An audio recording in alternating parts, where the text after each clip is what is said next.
नमस्कार साथियों, हिंदी की क्लासेस में एक बार आपका फिर से हार्दिक स्वागत और अभिनंदन। तो हिंदी की क्लास में आप पढ़ रहे थे संधि जॉइनिंग, जिसे हम लोग इंग्लिश के अंदर कहते हैं, और आप लोग बहुत बेहतरीन तरीके से इसको पढ़ रहे होंगे। तो एक जानकारी मैं आपको दे दूं, जिससे पहले जो मैंने आपको स्वरों और व्यंजनों के बारे में जो बताया था, वर्णमाला के अंतर्गत मैंने जो बताया था, आपने जो इससे पहले जो कनिष्ठ सहायक के एग्जाम हुए थे या फिर फॉरेस्ट गार्ड के जो एग्जाम हुए थे, उसके अंतर्गत जो है उसमें देखा गया था। तो संधि से संबंधित क्वेश्चंस भी उसमें आए हुए थे। तो आशा करता हूँ आप लोग बहुत बेहतरीन तरीके से पढ़ रहे होंगे और आपको समझ में भी आ रहा होगा। जो भी आपके डाउट्स हैं आप लोग कमेंट के माध्यम से हम तक पहुंचा सकते हैं। तो आज बात करते हैं, मैं संधि के प्रकार की बात कर रहा था। मैं संधि मैंने बता दी थी, संधि के प्रकार के बारे में मैं आपसे बात कर रहा था। तो संधि कितने प्रकार की होती हैं ये चीज़ मैं आपको बता रहा था। तो संधि जो है 3 प्रकार के होते हैं, स्वर संधि, व्यंजन संधि और विसर्ग संधि। तो 3 प्रकार की संधियां होती हैं, वो आपको पता चल गया होगा। तो उसमें मैं थोड़ा सा आगे पहुंचा था, मैं स्वर संधि के बारे में बता रहा था आपको कि स्वर संधि क्या होती है।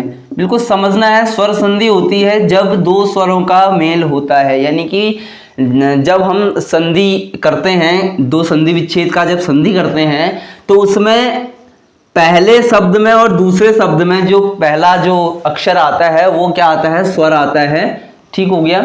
और उन दोनों का जो है जब मेल होता है तो वो क्या कहलाती है, स्वर संधि कहलाती है। ये आपको पता चल गया होगा। तो स्वर संधि के अंतर्गत जो है 5 जो हमारी संधियां होती हैं, इसी के अंतर्गत जिसे हम लोग कहते हैं दीर्घ संधि हो गई, गुण संधि हो गई, वृद्धि संधि हो गई, यण संधि हो गई और अयादि संधि हो गई। जो 5 प्रकार की संधियां होती हैं, इसमें से हम लोग दीर्घ संधि के बारे में बात कर रहे थे। दीर्घ संधि के बारे में बात कर रहे थे। तो देखो दीर्घ संधि में होता क्या है, दीर्घ संधि में जो है आपका ओ, छोटा ई और छोटा ऊ, ये चीजें आप लोगों का मेल दिखेगा और ये क्या बनाएगा, आ, बड़ा ई और बड़ा ऊ। ठीक हो गया, क्लियर हो गया। तो यही सारी चीजें आपकी क्या होंगी, इसमें मेल जो है, जो मेल होता है वो इसमें होगा। ठीक है, मैं आपको बड़ी बारीकी से इसके बारे में बता चुका हूं।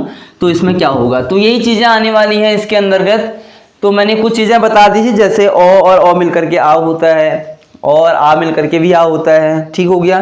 तो आज हम बात करते हैं जब पहला जो वर्ण होता है, जो अक्षर होता है, अगर वहां पे स्वरों में आ जाए और जो दूसरा जो शब्द है उसमें भी पहला जो है क्या आए, आ जाए। अगर दोनों में आ और आ आता है तो ये भी क्या बन जाएगा, आपका पूरा आ बन जाएगा। क्लियर हो गया। जैसे हम एग्जाम्पल लेते हैं, उदाहरण लेते हैं, महाधन आत्मा कह रहा हूं। ठीक है, महाधन आत्मा। ठीक हो गया। तो इसमें देखिए क्या है, पहला जो अक्षर है वो हो है। हो में कौन सी मात्रा लगी हुई है, आ की मात्रा लगी हुई है। यहाँ का आ हो गया और यहाँ का जो पहला है ये आ है ये। तो यहाँ पे जब इनका मेल होगा, यहाँ पर जो इनका मेल होगा, यहाँ पे क्या बनेगा, पूरा आ बन जाएगा। ठीक हो गया। तो यहाँ क्या हो जाएगा, महात्मा हो जाएगा। ठीक है, हो में आ की मात्रा जुड़ जाएगी। आपको समझ में आ रहा होगा। ऐसे ही विद्याधन आलय है, ऐसे ही विद्या धन आलय, ये क्या बनेगा। ठीक है।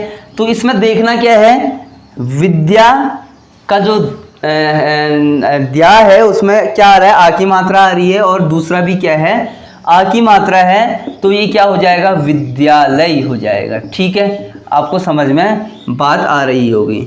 ठीक है। तो कभी कभी आपको ये भी चीजें आ जाती हैं कि भाई अगर हम महात्मा का संधि विच्छेद करते हैं तो वो चीज जो है या फिर महाधन आत्मा कौन सी संधि के अंतर्गत आता है। क्वेश्चन ऐसे भी आ सकता है और क्वेश्चन ये भी आ सकता है कि महाधन आत्मा का अगर हम संधि करेंगे तो क्या बन करके आएगा। तो अगर आपको उस समय पता होगा कि अगर पहला जो आ है वो दूसरा आ मिल करके आ बनता है, तो आप आसानी से इस काम को कर सकते हैं। ठीक हो गया।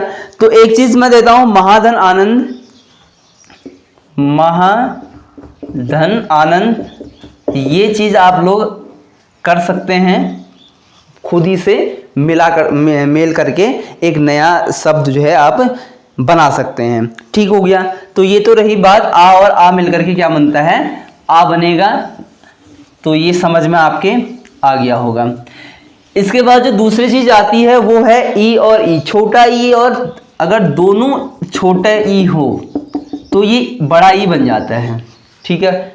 अगर बच्चों की लैंग्वेज में करूं तो छोटी ई और छोटी ई अगर दोनों छोटी ई मिलती हैं तो क्या बन जाएंगी, बड़ी ई बन जाएंगी। जैसे अति धन ईव कह रहे हैं, ठीक है, अति धन ईव, ठीक है, ऐसा कुछ आ जाता है तो क्या बनेगा उसमें, तो क्या बनेगा, देखो यहां अति में जो तो में ई की मात्रा लगी है और कैसी मात्रा है, छोटी ई की मात्रा लगी हुई है, ठीक है। आगे से जब मात्रा लगती है तो छोटी ई होती है, अगर पीछे से मात्रा लगेगी तो बड़ी ई होती है, ठीक है। आपने बचपन में ये चीज़ें पढ़ी होंगी। तो यहाँ पे छोटा ई है, ठीक है, और यहाँ पर भी छोटा ई है। तो जब ये मिलेंगे तो क्या बनेगा, कौन सी मात्रा आएगी उसमें, बड़ी ई की मात्रा आएगी।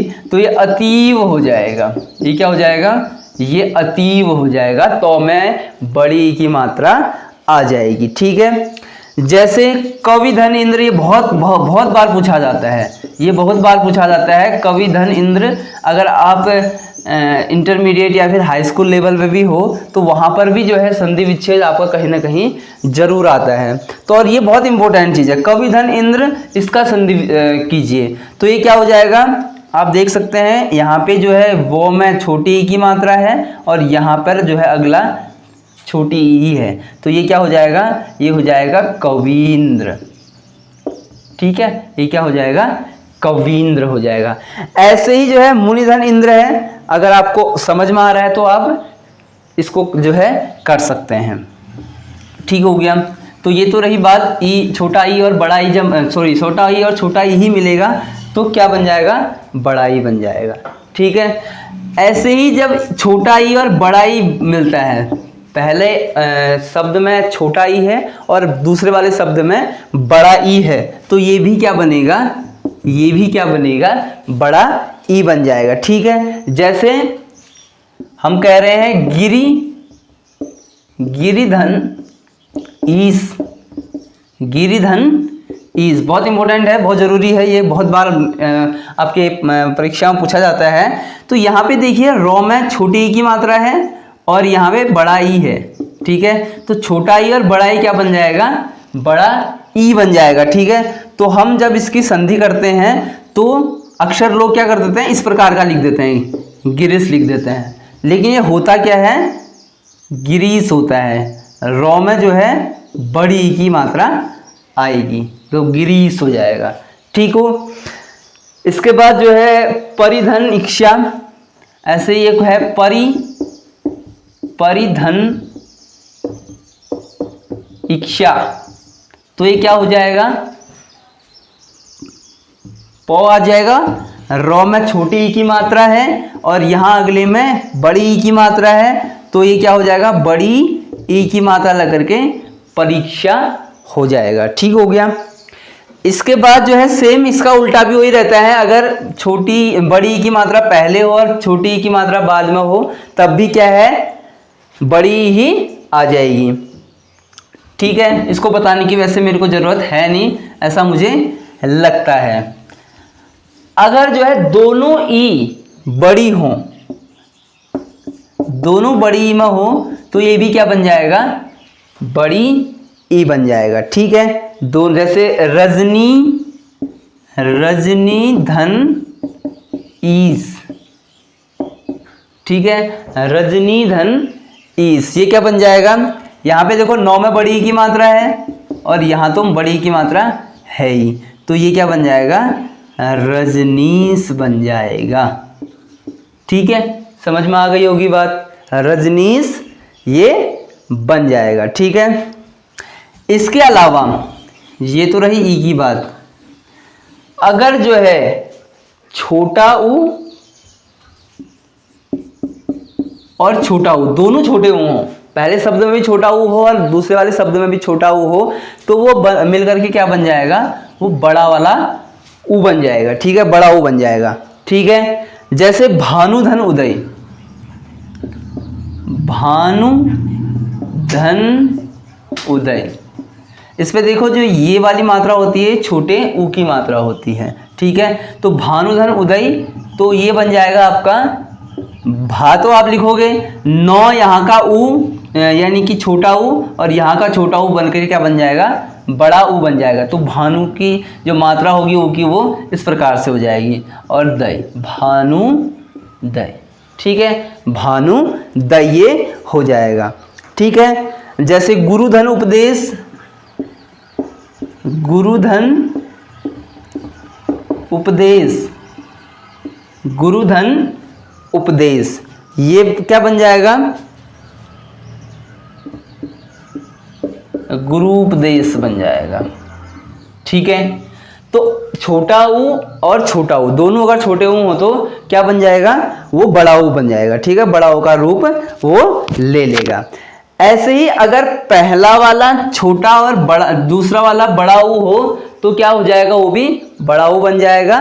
अगर दोनों ऊ जो है बड़े हों तो फिर भी क्या बन जाएगा, बड़ा ऊ ही बन जाएगा। तो अधिकतर जो है हम लोग क्या देखते हैं, अधिकतर हम ये देखते हैं कि जो स्वर संधि होती है, जो स्वर संधि होती है उसमें जो है जब दो स्वर मिलते हैं, यानी कि दो स्वरों का मतलब ये है कि इसमें अधिकतर आप लोग देखोगे, एक ट्रिक मैं आपको बता रहा हूं, तो जो स्वर संधि में दीर्घ संधि जो होगी उसमें आप ओ जो है ओ, ऊ छोटा वाला और छोटा ई, इनसे जो है क्या बनेगा, ओ बड़ा ऊ, बड़ा ई और बड़ा ऊ, ये दोनों, इन दोनों का मेल होगा। और अधिकतर क्या बनेगा, या तो आ बनेगा या बड़ा वाला ई बनेगा या बड़ा ऊ बनेगा।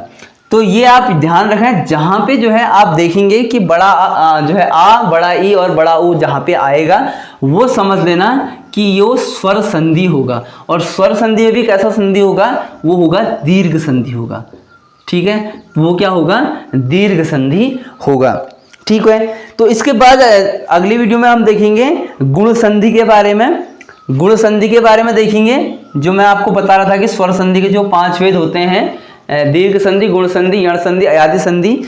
तो ये चीजें आप लोग, इसके बाद गुण संधि की बारी आएगी, तो गुण संधि आप इसके बाद देखोगे। तो ये यहीं पर समाप्त करता हूं, और आपको अगर कोई भी डाउट्स हो, कोई भी आपको परेशानी हो तो आप कमेंट के माध्यम से बता सकते हैं। तब तक के लिए बहुत बहुत धन्यवाद। जय हिंद, जय भारत, जय उत्तराखंड।